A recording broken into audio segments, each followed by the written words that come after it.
Assalamualaikum warahmatullahi wabarakatuh. Perkenalkan, nama saya Latifatul Aini dengan nomor induk mahasiswa 93120219. Di sini saya akan menjelaskan materi tentang hukum lembaga keuangan syariah non-bank pada subbab lembaga keuangan syariah versus lembaga keuangan konvensional. Yang pertama yaitu pengertian lembaga keuangan konvensional. Lembaga keuangan konvensional adalah suatu badan usaha yang aset utamanya berbentuk aset keuangan ataupun tagihan-tagihan yang dapat berupa saham, obligasi, dan pinjaman daripada berbentuk aktiva real. Aktiva real di sini yang dimaksud adalah aset-aset yang berwujud seperti rumah, tanah, dan emas. Menurut Undang-Undang Nomor 14 Tahun 1967 tentang Pokok-pokok Perbankan menerangkan bahwasanya lembaga keuangan konvensional adalah semua badan usaha yang melalui kegiatan-kegiatan di bidang keuangan, baik itu menarik uang dari masyarakat dan menyalurkan uang tersebut kembali kepada masyarakat. Jadi, lembaga keuangan konvensional pada dasarnya adalah sebuah badan usaha yang menarik dan menyalurkan uang kepada masyarakat yang kekurangan dana. Selanjutnya yaitu bentuk lembaga keuangan konvensional. Bentuk dari lembaga keuangan konvensional pada dasarnya dapat dibedakan menjadi dua bagian, yaitu lembaga keuangan bank dan lembaga keuangan non-bank.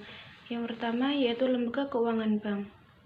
Pengertian bank menurut Undang-Undang Nomor 10 Tahun 1998 adalah bank usaha yang menghimpun dana dari masyarakat dalam bentuk simpanan dan menyalurkannya kepada masyarakat dalam bentuk kredit atau dalam bentuk lainnya dalam rangka meningkatkan taraf hidup masyarakat banyak. Jadi pada dasarnya bank adalah lembaga menyediakan sebuah jasa simpan pinjam kepada masyarakat yang memiliki dana lebih atau yang kekurangan dana. Dalam negara Indonesia, bank memiliki suatu tata perbankan sendiri. Tata perbankan di Indonesia ada dua, yaitu yang pertama bank sentral. Bank sentral adalah bank yang bertugas untuk mengatur, menjaga, memelihara kestabilan mata uang negaranya, membimbing pelaksanaan kebijakan moneter, serta mengkoordinasi, membina, dan mengawasi semua perbankan. Yang kedua, bank umum. Bank umum adalah bank yang menjalankan usaha secara konvensional yang dalam kegiatannya memberikan jasa dalam lalu lintas pembayaran. Yang kedua, lembaga keuangan non-bank. Lembaga keuangan non-bank adalah usaha yang melakukan kegiatan di bidang keuangan secara langsung atau tidak langsung, menghimpun dana dari masyarakat dan menyalurkannya kembali kepada masyarakat untuk sebuah kegiatan yang produktif. Ada beberapa macam lembaga keuangan non-bank. Yang pertama ada modal ventura, yang kedua ada anjak piutang, yang ketiga asuransi, yang keempat pasar modal, yang kelima pasar uang, dana pensiun, penggadaian, dan reksadana. Selanjutnya yaitu lembaga keuangan syariah. Lembaga keuangan syariah adalah suatu lembaga keuangan yang prinsip operasinya berlandaskan pada prinsip-prinsip Islam. Operasional lembaga keuangan syariah harus menghindari dari riba, gharar, dan maisir. Kenapa harus menghindari dari tiga hal tersebut? Karena ketiga hal tersebut sudah dijelaskan dalam Al-Quran bahwasanya hukum dari ketiga hal tersebut adalah haram. Lembaga keuangan syariah menurut Dewan Syariah Nasional adalah lembaga keuangan yang mengeluarkan produk keuangan syariah dan yang mendapatkan izin operasional sebagai lembaga keuangan syariah.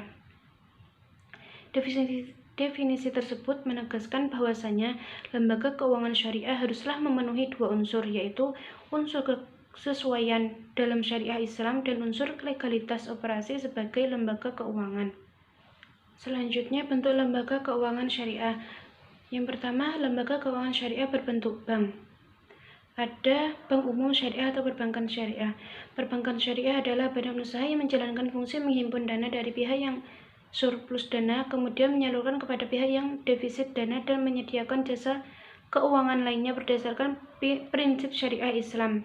Secara garis besar, pokok perbankan syariah dapat dibagi menjadi tiga, yaitu produk penyaluran dana, produk penghimpunan dana, dan produk jasa yang diberikan bank kepada nasabahnya. Kemudian bank perkreditan rakyat syariah. Menurut Undang-Undang Nomor 7 Tahun 1992 BPR adalah lembaga keuangan yang menerima simpanan uang hanya dalam bentuk deposito berjangka tabungan dan atau bentuk lainnya yang dipersamakan dalam bentuk itu, dan penyaluran dana sebagai usaha BPR atau bank perkreditan rakyat. Yang kedua yaitu lembaga keuangan syariah non-bank. Lembaga keuangan syariah non-bank yang pertama ada Baitul Mal wa Tamwil atau Balai Usaha Mandiri Terpadu, adalah lembaga keuangan mikro yang dioperasikan dengan prinsip bagi hasil, menumbuh kembangkan derajat dan martabat, serta membela kepentingan kaum fakir miskin, ditumbuhkan atas praksara dan modal awal dari tokoh-tokoh masyarakat setempat dengan berlandaskan pada sistem ekonomi yang salam. Yang kedua ada asuransi syariah. Asuransi menurut Undang-Undang Republik Indonesia Nomor 2 Tahun 1992 tentang usaha peransuransian. Yang dimaksud dengan asuransi yaitu perjanjian antara dua belah pihak atau lebih, dengan mana pihak penanggung mengikatkan diri dengan pihak tertanggung dengan menerima premi asuransi untuk memberikan kepentingan kepada tertanggung karena kerugian, kerusakan, atau kehilangan keuntungan yang diharapkan, atau tanggung jawab hukum kepada pihak ketiga yang mungkin diderita tertanggung, yang timbul dari suatu peristiwa yang tidak pasti, atau untuk memberikan suatu pembayaran yang didasarkan atas meninggal atau hidupnya seseorang yang dipertanggungkan. Yang ketiga ada penggadaian syariah. Penggadaian syariah menurut Undang-Undang Hukum Perdata Pasal 1150, gadai adalah suatu hak yang diperoleh pihak yang mempunyai piutang atas suatu barang bergerak. Barang bergerak tersebut diserahkan oleh pihak yang berutang kepada pihak yang berpiutang. Pihak yang berutang memberikan kekuasaan kepada pihak yang mempunyai piutang untuk memiliki barang yang bergerak tersebut apabila pihak yang berutang tidak dapat melunasi kewajibannya pada saat berakhirnya waktu pinjaman. Sesuai dengan landasan konsep di atas, pada dasarnya penggadaian syariah berjalan di atas dua akad transaksi. Yang pertama akad rohan dan yang kedua akad ijarah. Kemudian reksadana. Reksadana adalah sebuah wadah di mana masyarakat dalam menginvestasikan dananya, dan oleh pengurusnya dana itu diinvestasikan ke portofolio efek. Reksadana syariah sudah tentu dana akan disalurkan pada saham syariah dan surat berharga syariah seperti sukuk. Saham syariah adalah kepemilikan atas usaha tertentu di mana usaha tersebut harus sesuai dengan prinsip syariah. Kemudian modal ventura syariah adalah suatu pembiayaan yang dalam penyertaan modal dalam suatu perusahaan pasangan usaha yang mengembangkan usahanya untuk jangka waktu tertentu atau bersifat sementara. Modal ventura merupakan bentuk penyertaan modal dari perusahaan pembiayaan kepada perusahaan yang membutuhkan dana untuk jangka waktu tertentu. Poin selanjutnya yaitu dasar hukum lembaga keuangan syariah. Dasar hukum mengenai bank syariah mengacu pada Undang-Undang Nomor 7 Tahun 1992 tentang perbankan sebagaimana diubah dengan Undang-Undang Nomor 10 Tahun 1998 tentang perubahan atas Undang-Undang Nomor 7 Tahun 1992 tentang perbankan dan Undang-Undang Nomor 21 Tahun 2008 tentang perbankan syariah. Dasar hukum lembaga keuangan syariah di dalam Al-Quran tidak disebutkan lembaga keuangan secara eksplisit, namun penekanan tentang konsep organisasi sebagaimana organisasi keuangan telah terdapat dalam Al-Quran. Konsep dasar kerjasama muamalah dalam berbagai cabang-cabang kegiatannya mendapat perhatian yang cukup banyak dalam Al-Quran. Dalam sistem politik misalnya dijumpai istilah kaum untuk menunjukkan adanya kelompok sosial yang berinteraksi satu dengan yang lain. Konsep tentang sistem organisasi tersebut juga dijumpai dalam organisasi modern. Pedoman lembaga keuangan syariah dalam beroperasi adalah Al-Quran, Surat Al-Baqarah ayat 275 tentang sistem menjauhkan diri dari unsur riba dan menerapkan sistem bagi hasil dan perdagangan. Selanjutnya yaitu prinsip-prinsip dasar perbankan syariah. Di dalam pengoperasionalkan perbankan syariah dikenal beberapa prinsip-prinsip dasar dalam pengelolaan kegiatan usaha perbankan syariah. Yang pertama bebas maghrib. Bebas maghrib ini di dalamnya ada pertama maisir. Maisir mengacu pada perolehan kekayaan secara mudah atau perolehan harta berdasarkan peluang, entah dengan mengambil hak orang lain atau tidak. Yang kedua ada gharar. Dalam Islam yang dimaksud gharar adalah semua transaksi ekonomi yang melibatkan unsur ketidakjelasan, penipuan atau kejahatan. Yang ketiga haram, dan yang keempat riba. Yang kelima adalah batil. Secara bahasa artinya batal atau tidak sah. Aktivitas ekonomi yang terkait dengan pelarangan batil seperti mengurangi timbangan, mencampurkan barang jualan yang baik dan yang tidak baik untuk mendapatkan keuntungan yang lebih besar. Prinsip yang kedua yaitu prinsip kepercayaan dan kehati-hatian dalam pengelolaan kegiatan perbankan syariah. Salah satu misi perbankan adalah menerima simpanan baik berupa giro, tabungan, dan deposito. Dana ini dibutuhkan bank di dalam menjalankan usahanya yang tidak mungkin hanya diandalkan melalui modal bank saja. Untuk itu, dalam rangka menarik dana dari masyarakat, bank pun berupaya melakukan pembaharuan dalam menawarkan jasa perbankan. Selain itu, bank sebagai salah satu komponen yang berfungsi dalam menjaga keseimbangan kemajuan dan kesatuan ekonomi nasional, sehingga dalam menjalankan usahanya memerlukan kepercayaan masyarakat yang dalam hal ini adalah nasabah. Yang kedua yaitu prinsip akad. Semua transaksi harus didasarkan pada akad yang diakui oleh syariah yang merupakan perjanjian tertulis yang memuat ijab dan qabul antara bank dengan pihak lain yang berisi hak dan kewajiban masing-masing berdasarkan syariat Islam. Akad dinyatakan sah apabila terpenuhinya rukun.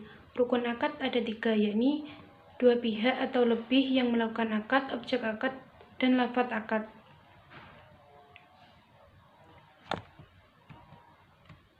Selanjutnya, perbedaan lembaga keuangan konvensional dan syariah.